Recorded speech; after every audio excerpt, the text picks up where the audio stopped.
So I just finished watching the 76ers versus the Lakers, and the 76ers get a 1 point win on a Tobias Harris mid-range jump shot with 2 seconds left to seal the deal.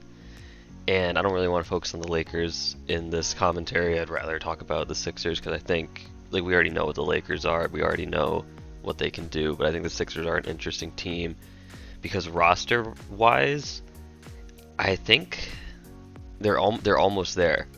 Maybe they could use one more guy off the bench that could be a consistent scorer because they're relying on Shake Milton basically to be that guy.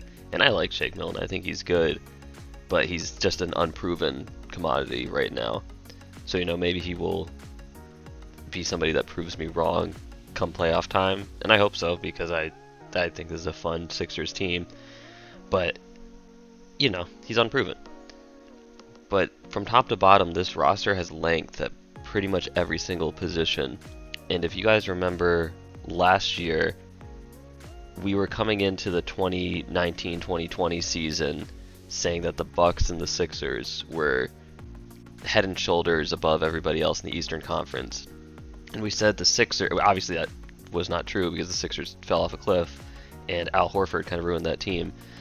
But we thought they're going to have the number one or two defense in the league, and if their offense can just be average, that's great. That's a total playoff contender.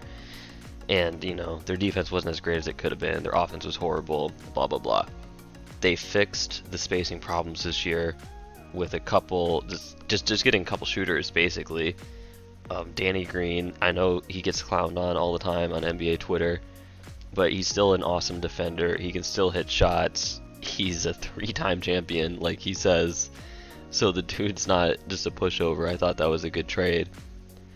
And Embiid is just in shape. So roster-wise, I think they got the horses. Simmons is obvious. Simmons is probably the most dynamic defender in the league at this point. Tobias Harris is consistent. The one thing that's holding the 76ers team back is Doc Rivers. And I hate to be a Doc hater because he's been in the NBA for so long. As long as I've been watching, the dude's been in the NBA, and he seems like a good dude and whatever. But they almost choked away this game because that team is an absolute mess at the end of games. They have no organization. They have no confidence in what they're doing at the end of games. And there were so many times where I was expecting Doc to either call a timeout or call a play from the sidelines, like to just settle down the offense and just get a bucket to stop the bleeding. But that never happened. Doc, his teams notoriously don't adjust. He has sets that he runs. It's not just like a Ty Lue.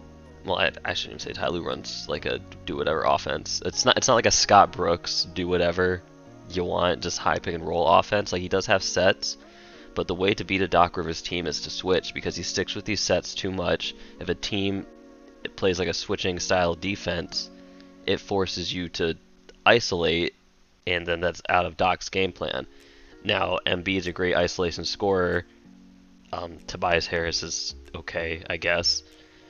But basically his scheme, his offensive scheme, is going to hold this team back.